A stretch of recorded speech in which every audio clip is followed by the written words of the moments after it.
बिस्मिल्लाहिर्रहमानिर्रहीम। आज के लेक्चर में हम नेटवर्क आर्किटेक्चर की बात करेंगे। नेटवर्क आर्किटेक्चर क्या होता है? किसी भी नेटवर्क का मुकम्मल फ्रेमवर्क जो होता है उसको हम उस नेटवर्क का आर्किटेक्चर कहते हैं। इससे क्या मुराद? नेटवर्क का लेआउट, जैसा कि उसका स्ट्रक्चर। लेआउट से क्या मुराद है? जैसे कि उसका स्ट्रक्चर क्या होगा, प्रोटोकॉल क्या होगा, कम्युनिकेशन मीडियम क्या होगा, या कम्युनिकेशन मीडियम में वायर्ड होगा या वायरलेस होगा। ये सारी चीजें मिलकर फ्रेमवर्क बनाती हैं और किसी भी नेटवर्क का जो फ्रेमवर्क है वो उसका आर्किटेक्चर कहलाता है। हमारे पास दो तरह के आर्किटेक्चर है, जैसे कि क्लाइंट सर्वर नेटवर्क आर्किटेक्चर और peer to peer network architecture. हम पहले क्लाइंट्स और सर्वर की डिटेल देखते हैं और इस क्लाइंट सर्वर नेटवर्क की डिटेल देखते हैं, और उससे पहले हम ये देख लेते हैं कि क्लाइंट क्या है और सर्वर क्या है। सर्वर कोई प्रोग्राम हो सकता है या मशीन। जब प्रोग्राम की बात हो तो इसका मतलब है कि सॉफ्टवेयर, और मशीन की जब बात हो तो इसका मतलब है हार्डवेयर। किसी कंप्यूटर से की गई रिक्वेस्ट को आंसर करता है, या हम कह सकते हैं किसी रिसोर्स के लिए कोई रिक्वेस्ट हो तो ये वो रिसोर्स उस कंप्यूटर को प्रोवाइड करता है। तो जो रिसोर्स अवेलेबल करता है उसको हम कहते हैं कि ये सर्वर है। और सर्वर जो है वो किसी भी नेटवर्क का सबसे पावरफुल कंप्यूटर होता है, सेंट्रलाइज कंप्यूटर होता है। और पावरफुल कंप्यूटर से क्या मुराद है कि उस कंप्यूटर की जो रिसोर्सेज हैं, जैसे मेमोरी है, हार्ड डिस्क है, या प्रोसेसिंग जो रिसोर्सेज है वो बाकी कंप्यूटर्स की निस्बत ज्यादा होते हैं। उसके बाद अगर हम क्लाइंट की बात करते हैं तो ऐसा कंप्यूटर जो सर्वर को रिसोर्सेज की रिक्वेस्ट करता है। क्लाइंट भी कोई सर्वर, कोई सॉफ्टवेयर या मशीन मीन्स के हार्डवेयर हो सकता है। जैसे कि डायग्राम में देखा जा सकता है, ये आपके सामने एक जो है वो क्लाइंट है और ये आपके सामने सर्वर है। क्लाइंट जो है वो सर्वर को रिक्वेस्ट भेज रहा है कोई रिसोर्सेज की, और सर्वर जो है वो उस रिक्वेस्ट को फुलफिल करके वापस जो है वो क्लाइंट को वो वाले रिसोर्सेज जो है वो प्रोवाइड कर रहा है। सर्वर जो है वो मुख्तलिफ किस्म का हो सकता है, जैसे फाइल सर्वर हो सकता है, डेटाबेस सर्वर हो सकता है, प्रॉक्सी सर्वर जो है वो हो सकता है, कोई गेम सर्वर जो है वो हो सकता है। जैसे प्रॉक्सी सर्वर जो है वो क्लाइंट जो है वो प्रॉक्सी सर्वर से कनेक्ट होता है और प्रॉक्सी सर्वर जो है वो मेन सर्वर के साथ जो है वो कनेक्ट होता है। और गेम सर्वर की जब हम बात करते हैं तो गेम चूंकि ज्यादा मेमोरी उसको रिक्वायर होती है और ग्राफिक कार्ड चाहिए होता है तो उसको हम किसी सर्वर पे लोड कर देते हैं, तो मल्टीप्लेयर जो है वो उसको खेल सकते हैं। उसके बाद अगर हम बात करें क्लाइंट सर्वर आर्किटेक्चर की, तो क्लाइंट सर्वर आर्किटेक्चर जो है वो क्या होता है?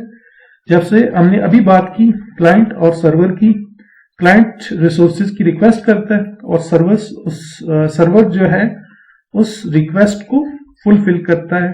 सर्वर के नाम से जाहिर है कि ये सर्विसेज प्रोवाइड करता है। इस आर्किटेक्चर में ऐसा भी होता है कि ये इस आर्किटेक्चर में इस तरह से होता है कि ये आर्किटेक्चर उस वक्त इस्तेमाल होता है या बनाया जाता है जब हमें ज्यादा रिलायबिलिटी की जरूरत होती है। डेटा की एक्सचेंज जो है वो सर्वर से क्लाइंट की तरफ और क्लाइंट से सर्वर की तरफ हो सकती है। जो ये शेयरिंग है डेटा की, इसके साथ कंट्रोल इंफॉर्मेशन भी शेयर होती है। कंट्रोल इंफॉर्मेशन क्या होती है? जैसे कि यूजर ऑथेंटिकेशन वगैरह हो सकती है। उसके बाद अगर आप इस डायग्राम को गौर से देखें तो हमारे पास ये क्लाइंट सर्वर नेटवर्क की एक डायग्राम है। ये हमारे पास मेन सर्वर है। जैसे हमने कहा है कि सर्वर जो है वो बाकी कंप्यूटर्स से रिसोर्सेज में ज्यादा होता है। रिसोर्सेज मीन उसकी हार्डवेयर, उसकी मेमोरी, उसकी प्रोसेसिंग पावर बाकी कंप्यूटर्स की निस्बत ज्यादा होती है। तो ये सर्वर है और इसके साथ ये क्लाइंट सारे जो है वो अटैच है।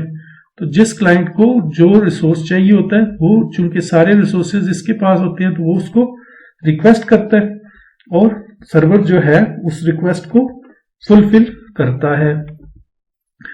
कुछ जो हमारे पास सर्वर्स हैं उनके काम जो है वो मखसूस होते हैं जिनको हम डेडिकेटेड सर्वर भी कहते हैं। जैसे कि डेटाबेस सर्वर है हमारे पास जो डेटा को स्टोर करता है और उस डेटा तक जो एक्सेस है वो प्रोवाइड करता है। हमारे पास वेब सर्वर भी है जो वेब पेजेस तक हमें रसाई जो है वो प्रोवाइड करता है। जैसे कि हम डायग्राम में देख सकते हैं हमारे पास ये एक क्लाइंट सर्वर का एनवायरनमेंट जो है वो दिखाया गया है। क्लाइंट जो है वो ये घर में एक बैठा हुआ जो बंदा है वो ये है, ये अपने कंप्यूटर पे बैठ के तो रिक्वेस्ट कर रहा है। किस चीज की रिक्वेस्ट कर रहा है? ये अपने कंप्यूटर पे बैठ के वेब ब्राउजर ओपन करके तो ये www.google.com जो है वो अपने ब्राउजर पे लिखता है और उसकी रिक्वेस्ट भेजता है। ये हमारे पास वेब सर्वर है, तो वेब सर्वर क्या करेगा? उसकी रिक्वेस्ट का आंसर करेगा और आंसर क्या करेगा या क्या रिस्पॉन्स प्रोवाइड करेगा? ये उससे रिलेटेड जितने भी पेजेस हैं google.com या जो भी चीजें हैं वो इसके डेस्कटॉप पे वो चीजें ओपन कर देगा।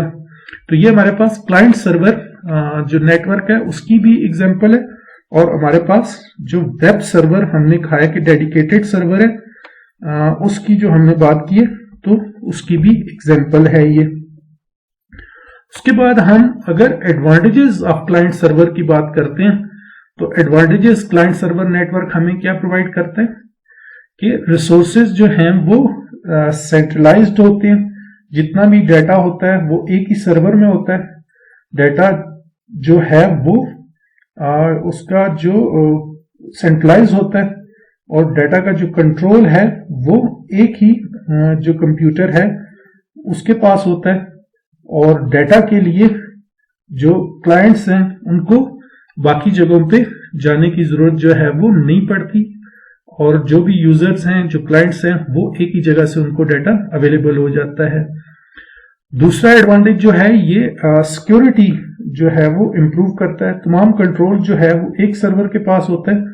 एक सर्वर को सिक्योर करना जो है वो आसान होता है। उस पर हम डिफरेंट किस्म के सिक्योरिटी जैसे पासवर्ड वगैरह जो है वो हम लगा देते हैं तो उसको सिक्योर करना जो है वो आसान है। उसके बाद क्लाइंट सर्वर नेटवर्क का एडवांटेज है स्केलेबल नेटवर्क। स्केलेबल नेटवर्क से मुराद ये है कि इसमें अगर हम मजीद क्लाइंट्स जो हैं वो ऐड करना चाहें या कुछ क्लाइंट्स को हम वहां से रिमूव करना चाहें तो जो सारे नेटवर्क का जो ऑपरेशन है उसको इफेक्ट किए बगैर हम ये काम कर सकते हैं। क्लाइंट सर्वर नेटवर्क को हम बढ़ा सकते हैं तो इसका मतलब है कि ये जो क्लाइंट सर्वर नेटवर्क होता है ये स्केलेबल होता है। उसके बाद ये हमें फ्लेक्सिबिलिटी भी प्रोवाइड करता है। फ्लेक्सिबिलिटी से क्या मुराद है? New technology can be easily integrated into the system, कि जो भी नई टेक्नोलॉजी है वो इसके साथ इंटीग्रेट हो सकती है और ये नेटवर्क जो है इसमें तमाम काम जो है वो ऑल कंपोनेंट्स जो हैं वो वर्क टुगेदर करते हैं। उसके बाद अगर हम इसके डिसएडवांटेजेस की बात करें तो डिसएडवांटेजेस इसमें ये है कि ये एक तरह से एक्सपेंसिव है। एक्सपेंसिव किस तरीके से है कि हमको जो सर्वर्स हैं वो परचेज करने पड़ते हैं, उन पे हमें इनिशियल इन्वेस्टमेंट की जरूरत होती है। उसके अलावा जो है सर्वर को और पूरे नेटवर्क को मैनेज करने के लिए हमें एक नेटवर्क एडमिनिस्ट्रेटर की भी जरूरत होती है और इसमें चूंकि लार्ज अगर नेटवर्क है तो हमारे पास नेटवर्क एडमिनिस्ट्रेटर के अलावा बाकी मेंटेनेंस स्टाफ की भी जरूरत होगी। तो इस तरीके से ये हमें उस लिहाज से एक्सपेंसिव जो है वो पड़ता है।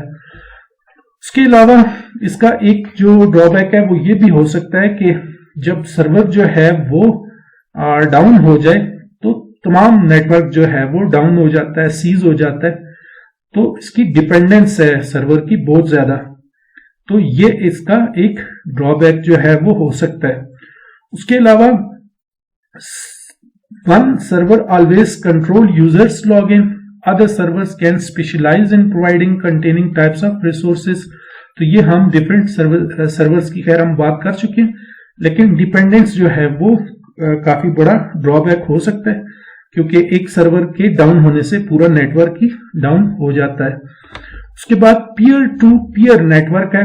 पीयर टू पीयर नेटवर्क जो है क्या होता है, पीयर टू पीयर नेटवर्क में कोई कंप्यूटर जो है सिर्फ सर्वर और कोई कंप्यूटर सिर्फ क्लाइंट जो है वो नहीं होता, बल्कि एक कंप्यूटर दोनों तरह से बिहेव करता है। दोनों तरह के से बिहेव करने से क्या मुराद है, हर computer at a time client भी होता है और एट अ टाइम सर्वर भी होता है। क्लाइंट सर्वर की हम अभी डिटेल से बात कर चुके हैं। ये छोटे जो लोकल एरिया नेटवर्क होते हैं उनमें इस्तेमाल होता है पीयर टू पीयर जो नेटवर्क का ये आर्किटेक्चर है। और उसके अलावा जो हमारे पास तमाम डेस्कटॉप आप समझ लें कि हैं ऑपरेटिंग सिस्टम जो इस्तेमाल होते हैं, जैसे विंडोज है, लिनक्स है, एप्पल मैकिन्टॉश है, तो वो सारे पीयर टू पीयर नेटवर्क को सपोर्ट करते हैं। पीयर टू पीयर नेटवर्क में दो कंप्यूटर्स आपस में कनेक्ट होते हैं। उनमें हर एक कंप्यूटर एक ही वक्त में क्लाइंट भी होता है और एक ही वक्त में सर्वर भी होता है। इस नेटवर्क में मौजूद कंप्यूटर एक दूसरे के साथ रिसोर्सेज जो हैं वो शेयर करते हैं। रिसोर्सेज क्या हो सकते हैं, हार्डवेयर, सॉफ्टवेयर और डेटा भी हो सकता है। जैसा कि डायग्राम में अगर हम देखें, इस डायग्राम को देखें तो ये हमारे पास कंप्यूटर्स हैं और हर कंप्यूटर दूसरे कंप्यूटर के साथ डायरेक्टली जो है वो कनेक्टेड है। अगर हम इस कंप्यूटर की एग्जांपल लेते हैं जो आपके सामने ये दिखाई दे रहा है, तो ये कंप्यूटर एट अ टाइम इसके साथ भी कनेक्टेड है, इसके साथ भी कनेक्टेड है, इसके साथ भी कनेक्टेड है, ये भी कनेक्टेड है और ये भी कनेक्टेड है। तो हर दो कंप्यूटर जो है वो आपस में कनेक्टेड है।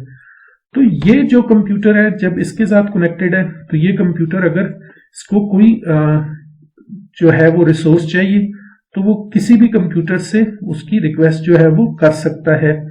तो जब ये वाला कंप्यूटर किसी दूसरे कंप्यूटर से फर्ज करें इससे कोई रिक्वेस्ट करता है, तो ये कंप्यूटर उस वक्त एज अ क्लाइंट काम कर रहा होता है। हो सकता है कि ये कंप्यूटर जो है वो इसके पास कोई सॉफ्टवेयर रिसोर्स हो और इसको कोई हार्डवेयर रिसोर्स चाहिए हो, और किसी टाइम ये हो सकता है कि ये वाला जो कंप्यूटर हो इसको कोई हार्डवेयर रिसोर्स चाहिए हो, तो वो इसको जो है वो रिक्वेस्ट करेगा। तो उस वक्त ये एज अ क्लाइंट काम कर रहा होगा और ये एज अ जो है वो सर्वर हम कह सकते हैं कि काम कर रहा होगा। तो इस नेटवर्क में एक कंप्यूटर के पास सारे कंप्यूटर्स का रिकॉर्ड जो है वो मौजूद होता है। जैसे एक computer server as a server जो है वो क्या सर्विसेज दे रहा है, तो एक कंप्यूटर जो होगा उसके पास ये रिकॉर्ड होगा, और एक कंप्यूटर जो है वो एज अ क्लाइंट वो क्या चाहता है, किस चीज की उसको जरूरत पड़ सकती है, क्या वो रिक्वेस्ट कर सकता है, इसका भी रिकॉर्ड होता है। तो जब नेटवर्क में कोई नया कंप्यूटर जो है वो हम लगाते हैं तो उसको भी अपनी मालूमात जो है वो उस कंप्यूटर को देनी पड़ती है। जैसे कोई कंप्यूटर कोई रिक्वेस्ट करता है तो वो रिक्वेस्ट नेटवर्क के तमाम नोड्स के पास जाती है, और जो रिक्वेस्ट का रिस्पांस कर सकता है वो उसका रिस्पांस जो है वो प्रोवाइड करता है। उसके बाद अगर हम इसके एडवांटेजेस और डिसएडवांटेजेस की बात करें तो इनिशियल जो एक्सपेंस है इसका वो कम है। जैसे हमने क्लाइंट सर्वर का कहा था उसमें इनिशियल एक्सपेंस ज्यादा था, तो यहां पे एज सच वो नहीं है। तो operating system such as Windows जो है वो पहले से मौजूद होती है, उसको रिकॉन्फ़िगर करना पड़ता है इसमें। और डिसएडवांटेजेस की अगर हम बात करें तो इसमें central storage for files and application जो है वो नहीं होती है, ये डिसेंट्रलाइजेशन होती है। और सारे कंप्यूटर एज अ क्लाइंट भी काम कर रहे हैं और सारे कंप्यूटर एज अ सर्वर भी काम कर रहे हैं, तो इनको सिक्योर करना जो है वो काफी मुश्किल होता है। तो ये जो आपके पास पीयर टू पीयर नेटवर्क है ये लेस सिक्योर होता है। आज के लेक्चर में बस इतना ही। अगर आपका कोई क्वेश्चन हो तो कमेंट सेक्शन में जरूर पूछ लीजिएगा, और अगर आपको लेक्चर पसंद हो तो इसको लाइक और शेयर कीजिएगा और चैनल को सब्सक्राइब करना ना भूलिएगा। Thank you so much.